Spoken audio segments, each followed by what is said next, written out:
En ce début d'année 2021, je voudrais adresser mes vœux à chacune et à chacun d'entre vous.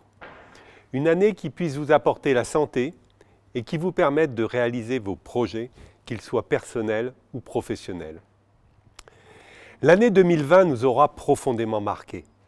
Elle aura été l'année de la Covid. Nous venons de traverser ensemble une période complexe, autant qu'inattendue, à la fois par son intensité et sa durée. Cette crise sanitaire, cette pandémie, a touché le monde entier. Elle a des conséquences économiques, sociales et sociétales que nous ne pouvons encore évaluer. Et cette épreuve n'est, hélas, pas encore terminée. Mais je souhaite le dire d'emblée. La mobilisation et la solidarité de la plupart des scientifiques, des professionnels et des chercheurs nous permet d'en entrevoir l'issue. Dans un tel contexte, l'EHESP, cette grande école de santé publique dont nous pouvons être fiers, a été présente sur de nombreux fronts. Nous avons participé à l'effort de recherche en convoquant et sollicitant toutes les disciplines qui se croisent dans notre établissement, en faisant dialoguer sciences quantitatives et sciences sociales. Nous avons poursuivi et adapté nos formations dans un environnement difficile et mouvant, lié aux périodes successives de confinement. Nous avons préservé la sécurité sanitaire de tous nos personnels et apprenants en étant attentifs aux difficultés particulières que pouvait engendrer l'isolement social. Nous avons mis à contribution nos expertises, que ce soit pour approfondir les connaissances sur ce virus et son impact, mais également pour participer à la gestion de cette crise, aussi bien au niveau national, régional que local. Nous avons été identifiés comme une source fiable d'informations et les experts de l'EHESP ont ainsi été sollicités par de nombreux médias. Enfin, nous avons été actifs pour participer aux échanges européens et internationaux liés à cette pandémie. Notre école a également su répondre aux sollicitations et innover. Les exemples sont nombreux, mais je n'en citerai que quelques-uns. Nous avons mis en place, en un temps record, un module de formation entièrement en ligne d'ambassadeurs prévention Covid, qui a été depuis demandé par de nombreuses institutions sur tout le territoire, y compris en Outre-mer. Nous avons initié un conseil d'appui scientifique et sanitaire pour le compte des établissements membres du projet d'Université de Rennes, le projet UNIR, qui a démontré son utilité puisqu'il est désormais sollicité par la ville de Rennes. Nous avons initié, à la demande de la Direction générale de la santé, une grande étude sur la pertinence des transferts interrégionaux de patients qui se sont mis en place à l'occasion de la première vague de cette épidémie. Nous avons donc été présents, très présents, et notre école s'est trouvée renforcée, mieux connue et reconnue.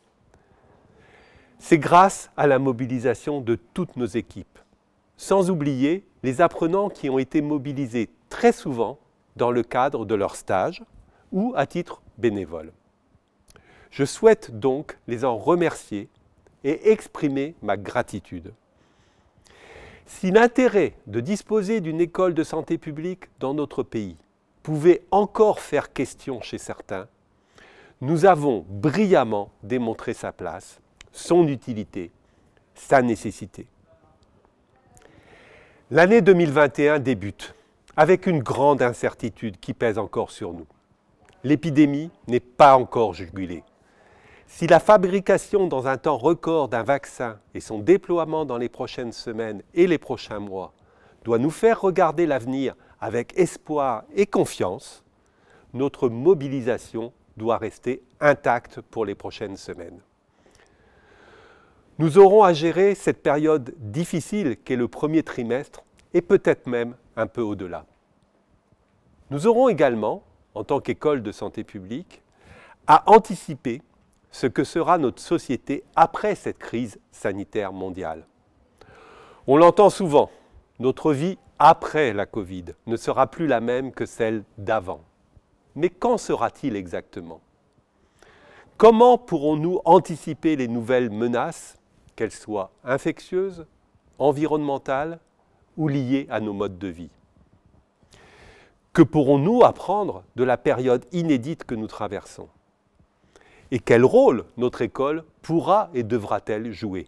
Il est difficile aujourd'hui de prévoir comment cette pandémie affectera notre école. Nous savons déjà que la rentrée des nouveaux élèves, la poursuite de la scolarité de nos étudiantes et étudiants, ainsi que la capacité de notre formation continue, seront affectés par la situation épidémiologique en ce début d'année. Toutefois, je souhaite esquisser 4 perspectives qui peuvent faire office de bouée pour les amatrices et amateurs de voile, de cairn pour celles et ceux qui préfèrent la randonnée en montagne. Le ministre des Solidarités et de la Santé s'est engagé, à l'automne dernier, à réunir un Ségur de la santé publique. C'est une initiative indispensable au regard de ce que nous vivons en ce moment. Nous avons besoin de questionner ce qu'est la santé publique, ce qu'elle recouvre, ses acteurs, ses méthodes. Dans un tel processus, que j'appelle de mes vœux, l'EHESP doit y participer pleinement, tenir son rôle de grande école de santé publique de renommée internationale. Elle doit y défendre notre approche qui inclut le management des organisations en santé et la veille et la sécurité sanitaire à l'intérieur de la santé publique, aux côtés de la promotion de la santé et de la prévention. Nous sommes prêts, avec tous nos partenaires qui œuvrent au quotidien pour la santé publique, et attendons avec conviction le lancement de ce Ségur qui doit permettre de renforcer ce champ de connaissances et de pratiques dans tout notre pays.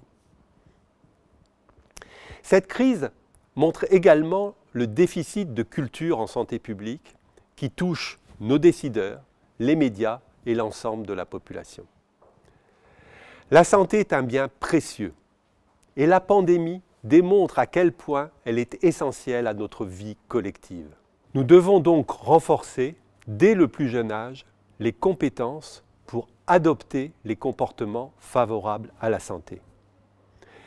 Mais nous devons également mieux comprendre les dynamiques de santé et les facteurs de notre environnement qui protègent ou, au contraire, qui nuisent à notre santé. L'EHESP doit donc poursuivre la construction de modèles pédagogiques permettant cette appropriation collective. Notre école doit également prendre toute sa place sur le plan européen et international. Cette dimension est présente dans notre projet stratégique. Mais cette pandémie vient nous rappeler le concept de santé globale, de santé mondiale, que nous devons promouvoir plus encore. La santé publique doit appeler à plus de solidarité dans les décisions prises, à plus d'entraide, au moment où des réflexes archaïques tirent vers un repli sur soi ou une inutile fermeture de frontières, comme si le virus détenait un passeport. La France a un rôle à jouer, aux côtés de nos partenaires européens, mais aussi dans l'espace francophone et au sein d'organisations multilatérales comme l'Organisation mondiale de la santé. L'EHESP peut et doit être un ambassadeur de nos recherches et de nos pratiques innovantes sur le plan européen et international. La dernière perspective est plus interne à notre école, mais tout aussi importante. En ce début d'année, nous devons avoir une attention particulière pour tous les personnels, pour nos élèves fonctionnaires, nos étudiants et nos doctorants. Nous vivons une période délicate. Le vaccin arrive, mais l'épidémie est toujours aussi active. Des pays autour de nous, ou lointains, qui étaient cités en exemple pour leur capacité à lutter contre ce virus, sont exposés à des situations difficiles en ce moment. Nous devons redoubler d'attention et de vigilance pour ne pas laisser l'isolement social prendre le pas et pour maintenir notre cohésion. Nous allons apprendre de cette situation pour faire progresser en 2021 nos outils pédagogiques, pour revoir nos organisations de travail. mais cela demande beaucoup d'empathie et de bienveillance collective. Nous aurons également, le moment venu, à faire un retour d'expérience de la manière dont nous avons géré cette période, pour en tirer des enseignements et mieux nous préparer, y compris à l'imprévu. Que sera le monde d'après? Nous ne pouvons le savoir. Comme le disait Winston Churchill, il est toujours sage de regarder en avant, mais il est difficile de regarder plus loin qu'on ne peut voir. Mais, en tant qu'école des hautes études en santé publique, nous devons travailler pour que ce ne soit pas un monde égoïste et de repli sur soi. Au contraire, pour que soient réhabilités les termes d'humanité et de solidarité. Nous n'avons pas choisi la santé publique par hasard, chacune et chacun d'entre nous, en venant dans cette école pour y travailler, pour s'y former, ou pour accroître et diffuser nos connaissances collectives. Ce terme est maintenant dans notre quotidien, sur toutes les bouches, mais sans toujours savoir ce qu'il recouvre. Faisons en sorte que 2021 soit l'année de la santé publique, celle que nous portons haut et fort. Je vous souhaite, encore une fois, une nouvelle année chaleureuse et porteuse d'espoir.